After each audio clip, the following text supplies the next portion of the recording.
This episode of the Disney Nerds podcast is brought to you by touringplans.com. Spend less time in line and more time riding your favorite attractions. Visit touringplans.com. Hey everybody, it's Stacy from Must Do Disney, and you are in the place to be, the Disney Nerds podcast. Check it out. Welcome to the splendor, the spectacle, the sparkling sensation, where the romance, the comedy, and the thrill of Disney fantasies come to electric life. And as our friend Jiminy said, welcome. Welcome to the Disney Nerds podcast, a place each week where like-minded people get together to discuss all things Disney. We'll help you get your Disney fix on. Here we go. A Magic Kingdom proudly presents, in a million points of musical light, the magical worlds of Disney. Hello and welcome to show number 235 of the Disney Nerds podcast. Hey guys, how's it going? And welcome back to the show. On this week's show, we've got a really special treat. Now, we're going to be talking to an actual alumni that went through the Disney College program, and wouldn't you know it, it's Morgan. Hey Morgan, how's it going?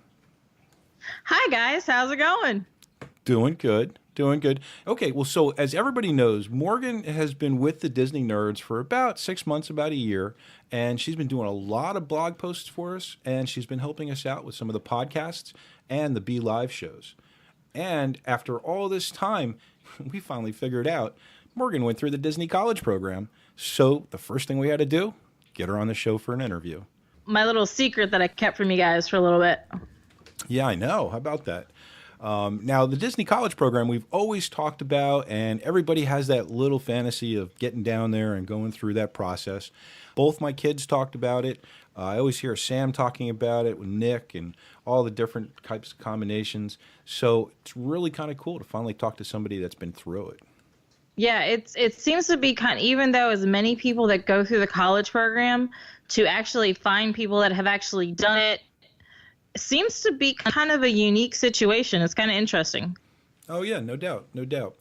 I tell you what, let's dive right into it because, like I said, there's a lot of people that do want to find out the details behind this, and probably the biggest one or the biggest fact is, how did you find out about the Disney College program? Well, when I first went to college, I actually did a couple of rounds of college. There was a poster hanging in a student center at my university, and it was, Disney College program. And me being a Disney fan that I am, Disney nerd, I was like, well, that's a no-brainer. Why wouldn't I want to work at Disney and get college credit? Like, that's just, why wouldn't I do that? Oh, I know, no-brainer. I get it. Yeah. So the plan was my sophomore year of college, I was going to apply. Well, I didn't get to my sophomore year. Traditionally, I stopped going to school, went to be a grown-up, got a big girl job and apartment and all the responsibilities of an adult, and kind of didn't think about it until I did a second round of college, and that same poster hanging up in the university, I was like, well, it's my chance now. I got to do it. What are the requirements? I mean, did the poster list out what you had to have as far as, did you have to have college credits, or could you just enter the program as a freshman? It doesn't really, the poster itself did not really list the requirements. You really want to go online, or some universities actually do have a presentation with a representative from the Disney College program. They do a presentation, tell you all about it. So you either want to do one or both of those things, go to a presentation or go online. My university didn't have one of those presentations, so I went online. There were videos to watch that kind of took place at orientation. You don't have to be at a specific level or year in college, but they recommend that you're not a freshman because college is such a big adjustment, especially if you go right out of high school. It's such a big adjustment to begin with that if you were to add a Disney College program on top of it, that's a major adjustment that kind of doesn't mean you're going to fail, but it would be harder to succeed because it's such an adjustment. Right. Yeah, that makes sense. That makes sense. And the majority of the people I got to think are traveling.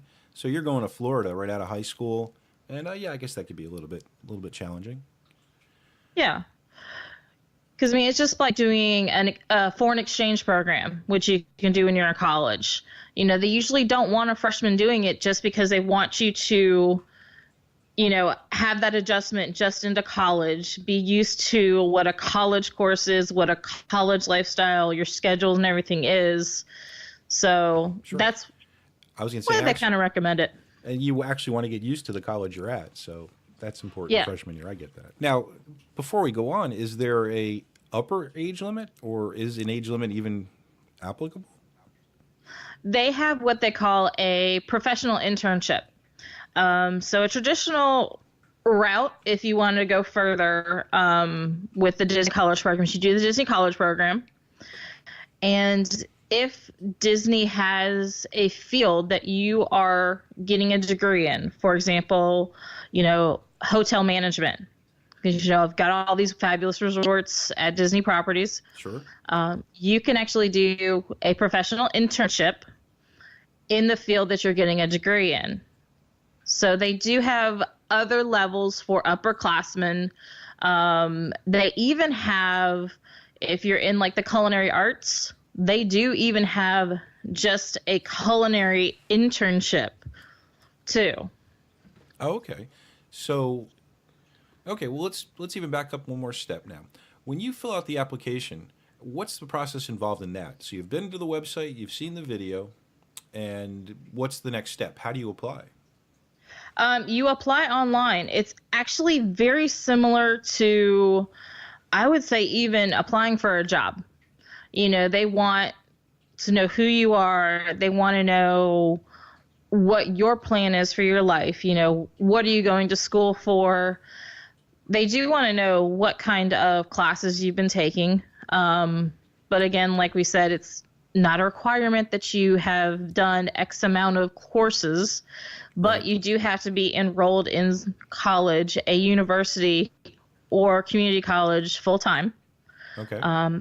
They even want to know your job experience. So if you have had jobs part-time in high school or full-time or whatever, they do want to know job experience too. So they kind of want to know a little bit of everything.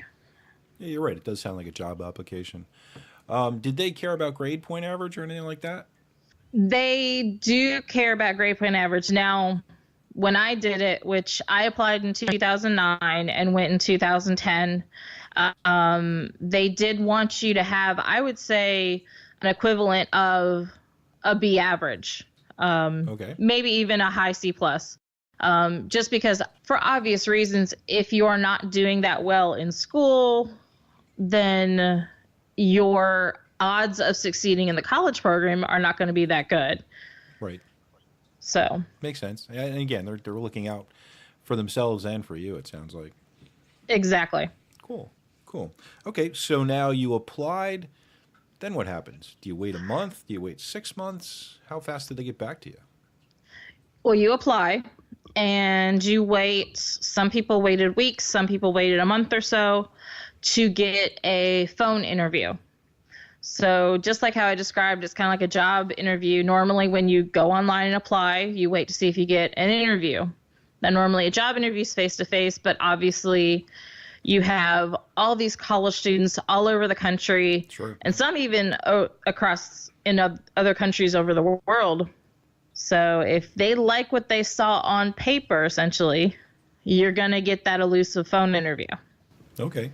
Good. Now, excuse me. Now, how long did that last? When you did get the interview, did they just call out of the air, or did they send you an email say expect the call? You are able to schedule your interview so you know, okay, on this date at this time, I need to be by my phone in a quiet location and be prepared to do this interview. So you know when you're going to have this interview. Gotcha. So you know what to do to be prepared. You need to take it just as seriously as if you are applying for a job or college or any an internship, because this is essentially a form of an internship. So you have to take it just as seriously as anything else.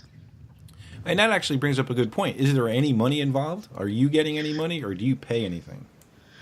It is paid. When I worked there, it's not a high paying job. It's not minimum wage. So I don't want to say what the pay is because it's been so long since I did it, and obviously sure. labor charges and everything have changed. Yep. So this is not a job where you are going to be making lots and lots of money, but it's not a job where you're going to be scraping by either. So you are paid an hourly wage based on what position you have. And when you actually initially apply, you have different fields that you can actually apply for. So you can see attractions, merchandise, housekeeping. They even had Bibbidi Bobbidi Boutique. They had culinary. So you pick, I think you pick 3. It could have changed, of what field you would like to work in. And they take a look at your job experience. They take a look at what you're going to school for.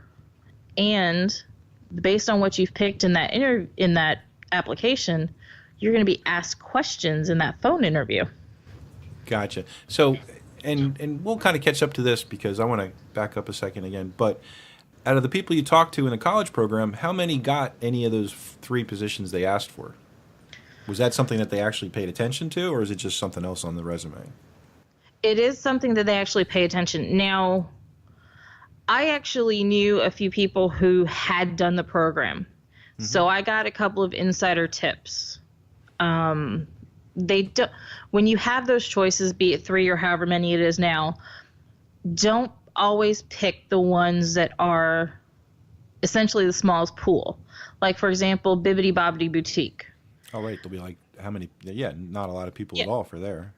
There's not a lot of people in those shops every day, so you figure, okay, not a lot of people are going to be hired for that. But attractions, lots of attractions around the parks. Sure. Custodial, huge amount of custodial staff in the parks. Merchandise, same thing. So if you are smart about it, and now granted, you do want to show an actual interest in it. I'm not saying that your dream job is to be, custodial or merchandise or anything like that. But obviously you don't want to work in a field that you just despise. Sure. But if at least 1 or 2 of your choices are those bigger fields, you have a better shot of actually getting something you chose. Like, I did choose attractions and I did choose merchandising. And that's because those are 2 of the bigger ones, and those were 2 that I wouldn't have mind working in. Right. Sure. Okay. So, excuse me, you've had your phone interview. Everything went well. What's the next step? How much longer now for the next decision? Now, the next step is the longer one, because the next step is the decision. You now have to wait to get that elusive packet. It's just like applying for college. You want the thick packet. You don't want the thin letter. Right. Because you are waiting for your approval or your rejection from the college program. Sure. My daughter's going through that right now. So we went through that the past 6 months, looking for the envelope or the big packet of information. So now, is this a specific time of the year they start this? Like, is it like a fall semester where they're starting the program, or is it kind of random?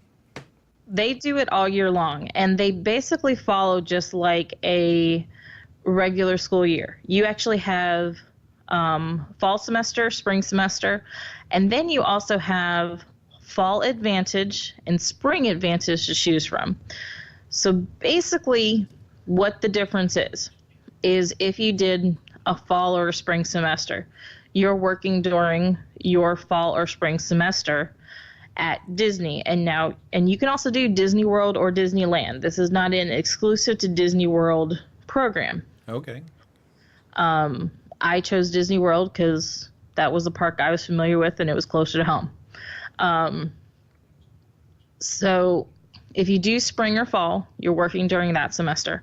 If you do the Advantage program, you're working on either whichever semester you apply for, plus the summer. So, for example, I applied for the Spring Advantage program. So I worked during the spring semester through the summer. Oh, okay. So, and some people like doing that, some people don't. I figured, hey, if I'm going to go, I'm going for as long as I can go. Sure. Oh, definitely. and you hope you liked it. So, very cool. Okay, so you got the big packet. What's our next step? I got the big packet, and I have to tell you, I mean, you can relate because you're getting it with your kid. Anyone that is going through college and you get that packet, and I remember it to this day, purple envelope, black Mickey Mouse legendary icon on it with the gold Disney College program. I mean, to this day, I remember opening that folder. Nice, nice. Did they give you any type of swag? Just curious. I got a Disney College Program alumni decal for my car. Mm-hmm. That was the only swag that I got in that packet. Gotcha. Everything else was a lot of paperwork. You've been accepted, spring program, report on this day. This is what you need to bring. This is what you need to pack. Very specific. Very specific. Because because you think about it, though, you've got kids from all over the country coming to Florida or California. Right. If they don't have that one piece of information, paper, whatever, they are hours, if not SOL. many, many hours away from home to get that paperwork. Mm-hmm. So they want you prepared. Okay, well, let's move on to the next step because it's got to be, I'm thinking of the process. You got accepted. So now I guess the next question would be where you're going to live and what kind of roommates you're dealing with. And that's the tricky part. So I applied beginning of the fall semester 2009. Doing the application process, the interview process, I didn't find out I was accepted till October of 2009. Mm-hmm. And I didn't have to be there until January. Now, here's the funny thing. All they told me is I was accepted to the spring program in merchandising. So I had no idea where specifically I was going to be working. And you don't choose where you're going to live until the first day you're there. Oh, okay. So now you do know there are options. In my case, there were 3.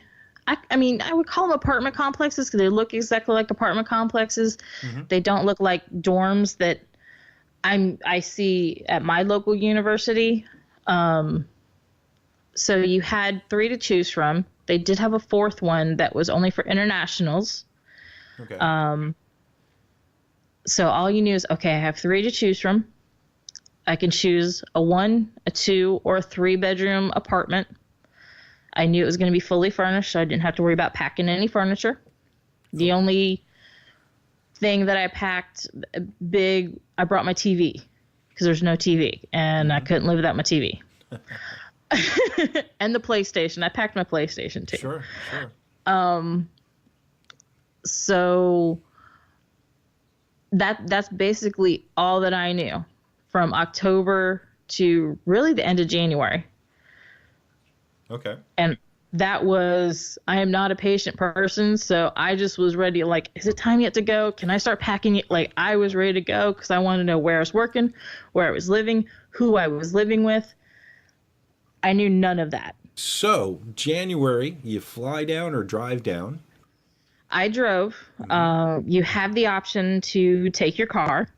You do have to have all your information for your car. So don't leave home without the registration. Don't leave home without the insurance card, everything like that, because your car has to be registered to be on property for whatever apartment complex you live at. Are the complexes gated? Do what? Are they gated? Like, do they have a security guard? Do you have to go through like a card entry or something like that? Not only is it gated, but there are security guards. Mm-hmm. So one of the things we did on the first day was we actually had an ID printed after we chose what apartment complex we live in, and you have to present that picture ID to the security guard. If you do not have that ID, you are not allowed on property. Okay. Doesn't care if you have your driver's license, or you have to have that picture ID. So that security was very strict Good. there. Well, they have to be. It's kids after all. Yes. I'm assuming not co-ed. It is co-ed. Now, in the apartments, though, Yeah, that's no. what I meant. Right. Okay. So it's just mainly girls or guys for the apartments, but the apartment next door could be a bunch of guys or girls. Yep, and that was actually my case. Right across the hall from me was a bunch of guys. Cool. Now tell me something about the apartment. Like how big, or what was your place like? So How many bedrooms did you decide on? I chose the 3-bedroom because not only yes, you do have housing, but housing is not free. Okay. Just like you pay, maybe not you, but mom and dad or your student loans or something pay for housing on campus at a university. We still had to pay for housing, whichever one we chose, and it was taken out of your paycheck. Now, Nice. I chose a 3-bedroom Do you share a bedroom? because yes, So you 6 have people. 2 people per bedroom. Uh-huh. So there were 6 girls in my apartment. I chose a 3-bedroom because it was the cheapest charge. If I would have chosen a 1-bedroom and only had 1 roommate, I would have had more deducted out of my paycheck. Was that the So- right decision? I'm sorry? Was that the right decision afterwards? Like, did Yes, you decide yes. going that way was Now, the best way, and the girls were great, and it was no big deal having more people? I lucked out. Now, I mean, in the college program, I heard horror stories of my coworkers. I hate my roommates. My roommates are driving me crazy. Right, standard. I was lucky. Now, I'm not saying that it was, party of 5 where we all just get along and had fun at the end of the day. We had our squabbles, but I lucked out, and even to this day, the 5 of those girls me and them are great friends. Perfect. Awesome. You love to hear that. So now, you said everything was furnished, everything was there. The kitchen was fully stocked as far as tableware, things like that? Yes, kitchen was fully stocked.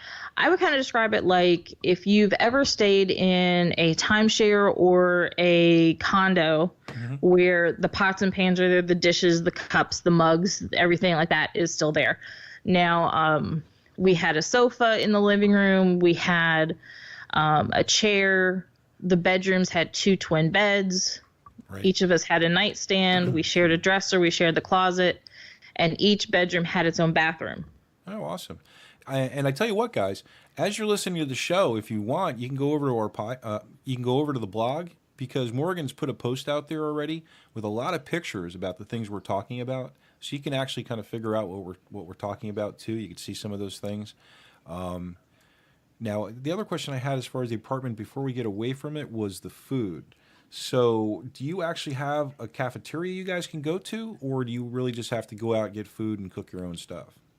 You fend for yourself. Now, like I said, I had my car. And what if you didn't?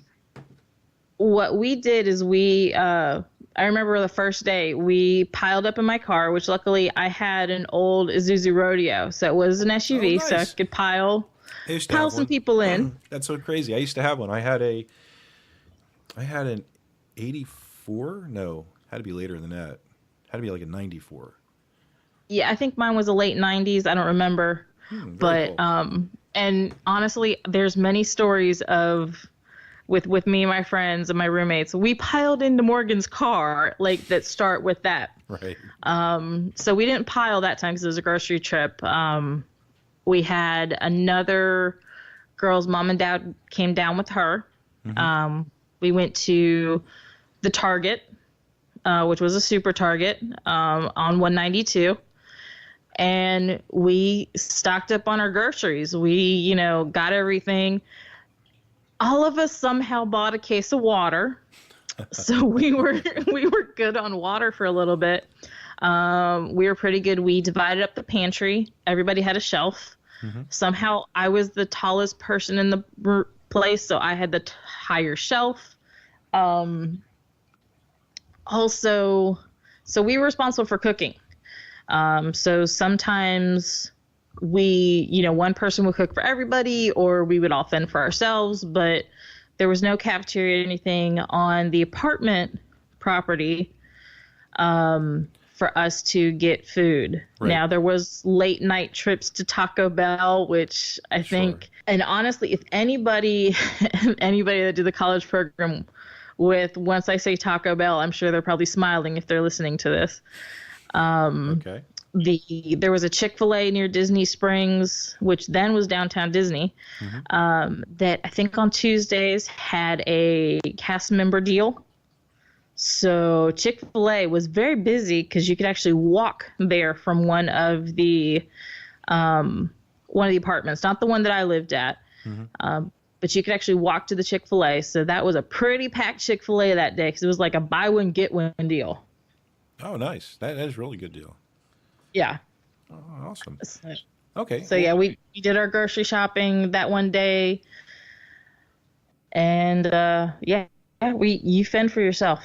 Right. So now you said you were there for the spring semester and the summer. Give me an idea how many months that was or how many weeks. So got there end of January, and the program was through, I want to say, beginning of August. Oh, wow. Okay. Substantial. Yes. So, I mean, basically 7 months of our lives was spent in the program. And all 6 of you stayed the entire time? No, actually, all 6 of us did not stay. I actually, and we can get into it more later, I'm sure. I actually got hurt working and had to leave early because of injury. But I stayed in Orlando for a little bit, tried to make Orlando my home. Gotcha. So I was there just as long as all my other roommates. Gotcha. Okay. So we're in the apartment. It's stocked. We're ready to go to school. What's the next step now? What was the first meeting you had with the group, with the college program, or what did they do for you? The first meeting, you actually are almost slammed with a lot of information just that first day. So first day, you go through a line, you pick your apartment, you get that picture ID made, you register your car, and all that. Then you go to your apartment. You lug everything up, and I say lug everything up because we were on the 3rd floor. So you lug everything up, and then you get on a bus and you go to casting, which anyone that has been to Disney World and been to Disney Springs, right across from Disney Springs is the casting building.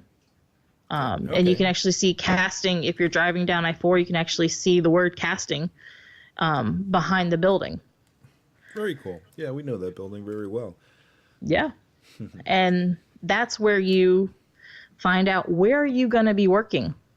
Did they tell you right away, or is it like they open an envelope, or they have a list and they read off names? They have a list. Now you're waiting in line because you got to remember you're not the only one starting that day. So you're waiting in line. Now, one thing I have to tell you that if you've never had a chance to go to that casting building, the doorknobs of that casting building are the doorknobs from Alice in Wonderland. So any Disney nerd, when you walk into that building and the first knob you touch is that iconic doorknob from Alice in Wonderland, like, if you're not already excited, how can you not get excited with that? Oh, sure. Very And cool. The casting building continues with the Disney theming. So even though, yes, we were standing in line, all of us are just looking around at the murals and everything around us. So Awesome. Okay, so what was your first job?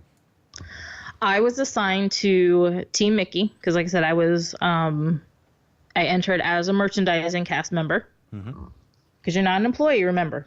Not an employee, you're a cast member. Right, of course. And anyone that doesn't know, Team Mickey used to be in downtown Disney, which, as we know, is now Disney Springs. Team Mickey is where the co-op is now. So Team Mickey is no longer with us. I was a little sad when that happened. But Team Mickey was a sports store. Okay, right. So I was surrounded with sports merchandise, ESPN merchandise, because as you know, Disney owns ESPN, which I thought was actually kind of cool. I didn't have to work something that was too girly or too boyish. It was kind of a nice, even playing field of who would be walking in the store. Sure. I remember that store too. It wasn't really even that crowded. It was kind of a nice setup. Oh no, it was never crowded, which was nice. Also, waiting in that line, I was worried that I was going to get some horrible costume. I was going to be assigned to a store that I didn't like. Like, I was worried about it, and they say Team Mickey, which at first I was like, what's Team Mickey? Because I hadn't been to Disney in a couple years at that point. And then I was like, okay, great, it's a sports store. That means I don't have to wear a skirt, because I'm a t-shirt and jeans kind of girl. Not that I don't like dressing up every once in a while, but to have to wear a dress every single day, especially doing merchandise where you're bending to get stuff, folding clothes, I'd rather have been in pants. So I was like, there's no way in a sports store I'm going to have to wear skirts. I was happy. Now, I see from the post there's a lot of different pictures of costumes. How many different jobs did you have? Well, all those pictures, one kind of thing, and they don't tell you this when you first start. So as any true Disney nerd knows, is crowds fluctuate time based on time of year at Disney. Right. So I started in January. Once we got towards spring break, as you know, crowds start getting heavier. So they sent me to other stores to work, which I didn't know that was possible until I look at my schedule and I see a little code and I'm like, what does this mean? I had to ask my supervisor, and like, oh, no, you're going to go work at such and such store. So I was like, okay. So I worked at Pooh's Corner, which is no longer there. It's now, I don't know what they call it now, but it's kind of by that Pearl kiosk past the pin trading. Oh, sure. It used to be where that discount store was, in the left-handed store. Yeah. That kind of like corridor there, right off the water to Yeah. the right. Yeah, and actually, if you know where the Winnie the Pooh sculpture is, to where they have a good photo op, that's where Pooh's Corner used to be. Oh, gotcha. Cool. So I worked there. I worked at Once Upon a Toy. I worked at Mickey's Groove, which is another store that's no longer there. It was on the west side. That was just a general store. I think it's now either the Marvel store or the Star Wars store. Okay. Where else did I work? I worked World of Memories, which is beside the art store. Okay. Did you ever make it into the big store? Yes, I worked at World of Disney. Oh, cool. I was saving that for last because that was actually the one that I did not like. Oh, no way. Well, it's jammed. That's the only thing I could think of being a problem. Well, and just how I am as far as an employee, when somebody comes up to me, and this is one thing that's always nice about Disney, if you think about it, when you go up to somebody and you say, well, where is this or where is that? Most of the time, they know where it is or they find out where it is. Well, I like being that person that knows where it is. So to be sent over to World of Disney with all of those rooms, sure.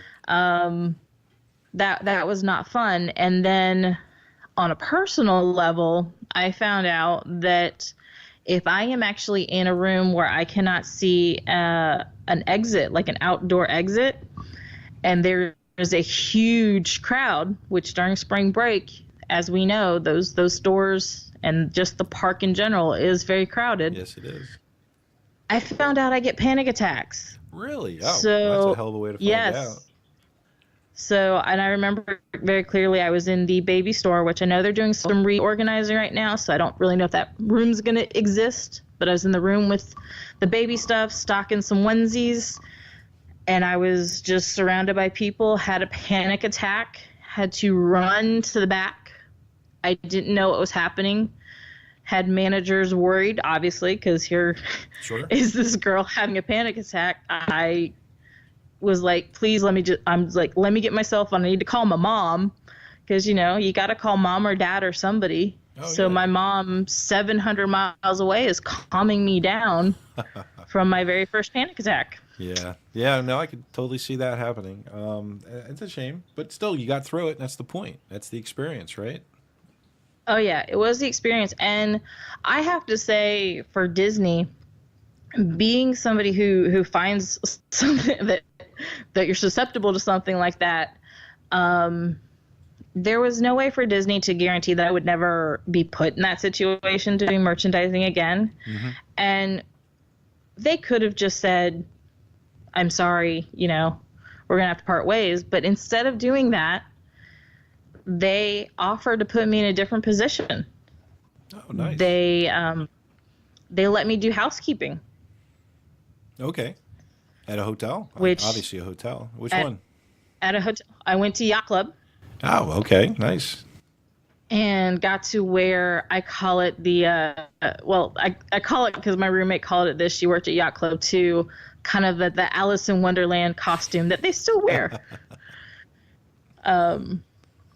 So went from not wanting to work in a skirt till I worked in a skirt, but at least I didn't have the panic attack, so it was okay. Sure. And how was housekeeping? Housekeeping was good. I'm not a morning person, so that was the adjustment. Having to get up super early because obviously you got to clean those rooms in the morning. It was actually the training was kind of cool because I'm thinking, okay, I'm going to get on the job training. I'm going to have, somebody just show me how to do everything. No, the first day or two actually went to Disney University, which is what they call their training center. Okay. And they actually have a section with a almost faux put together room. They teach you how to make the beds.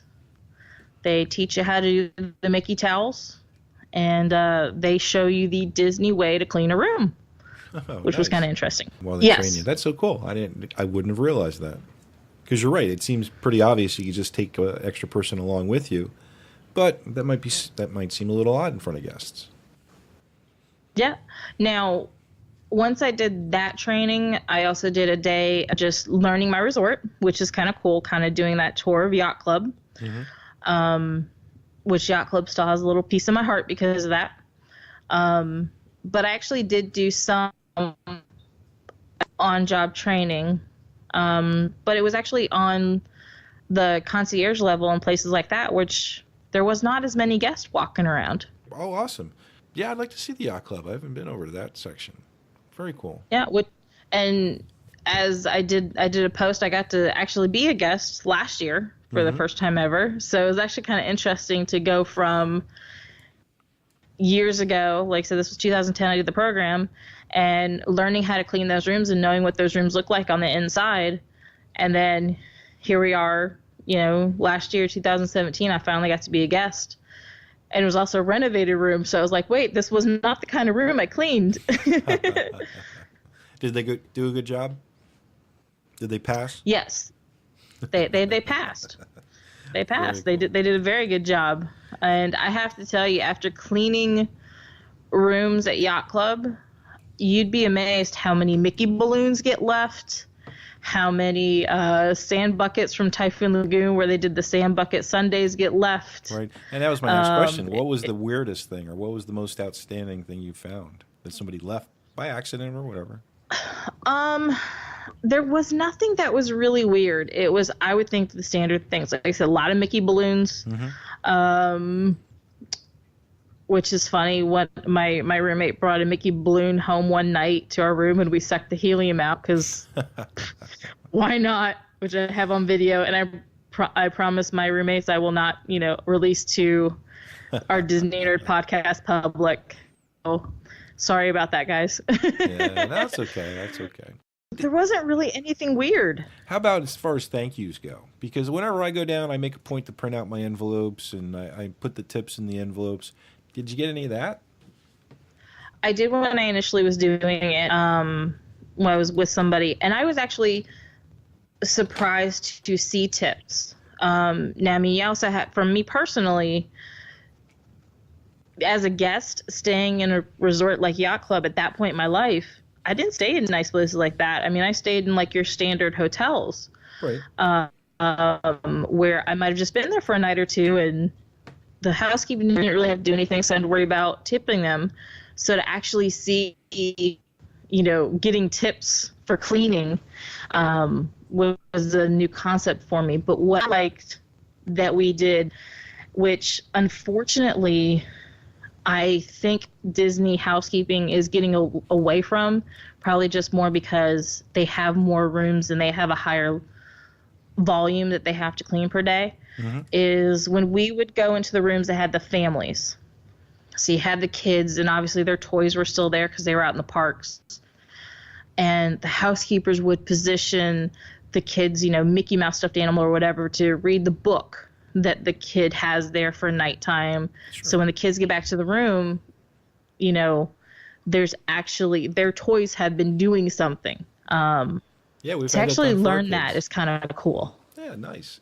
And you mentioned the towel folding. Did you have full class in that, or had that? No, did not have a full class. I only was taught the Mickey and the Swan.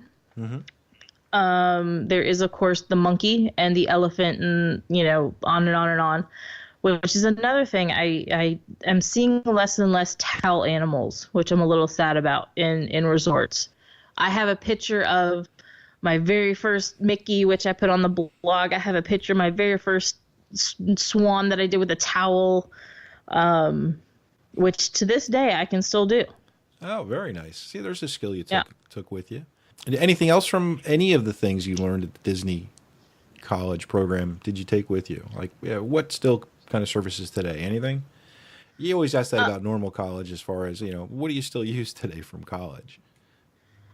Well, you have to, any Disney nerd, anybody that's in the parks knows the kind of level of customer service that Disney is known for.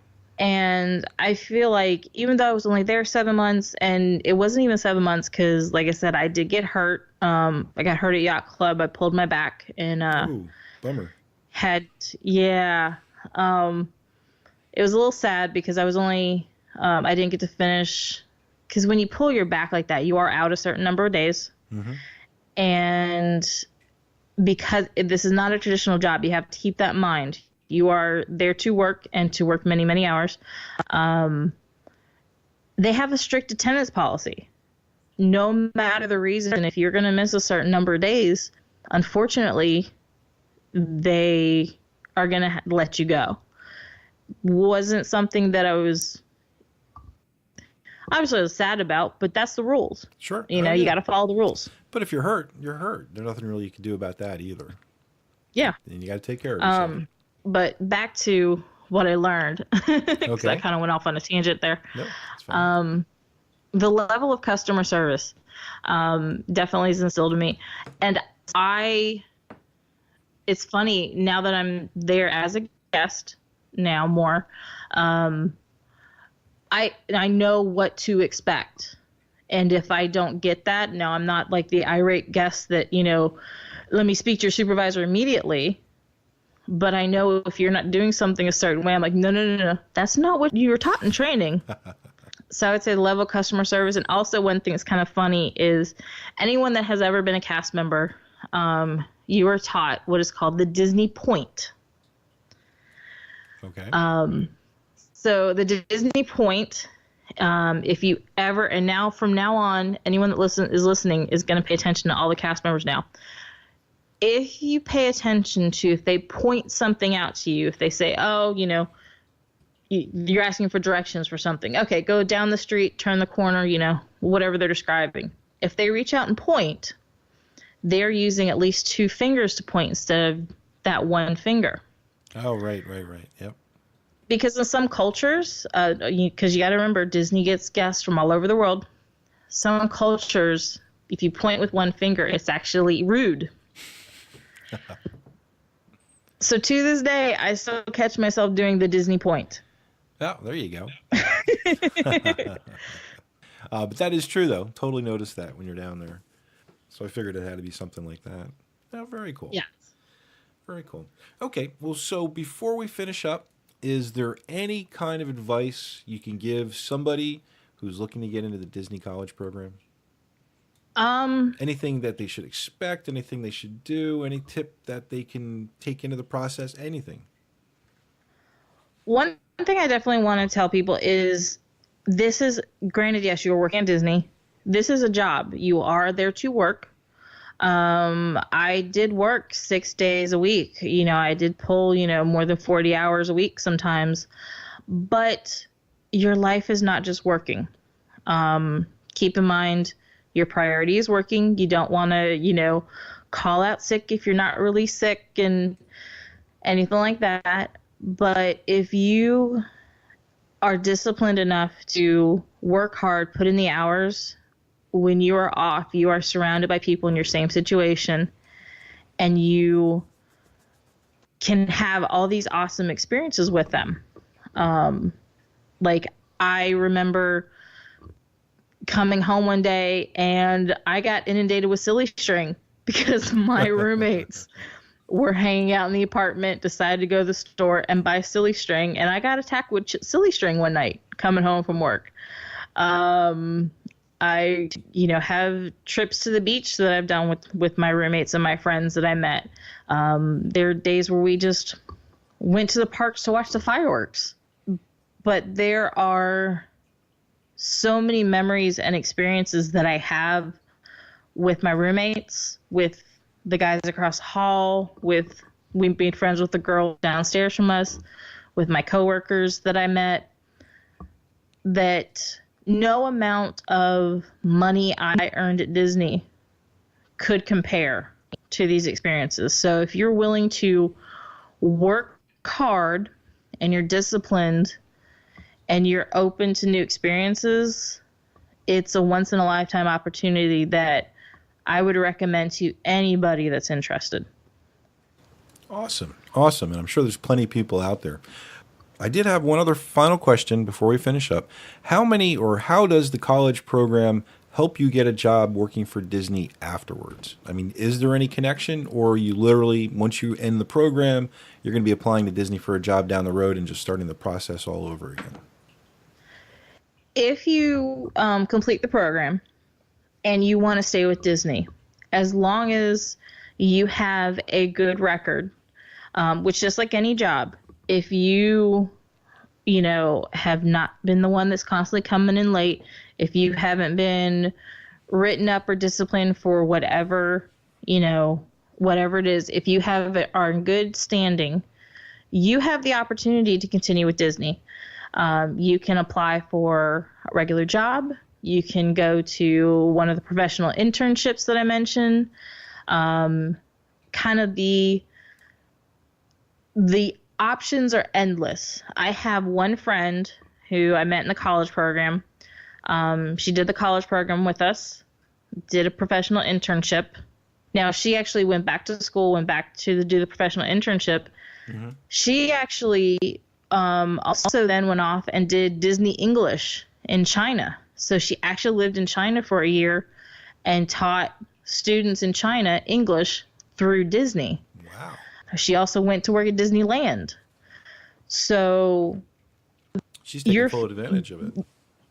Oh, yeah. She kind of like crossed them all off the checklist.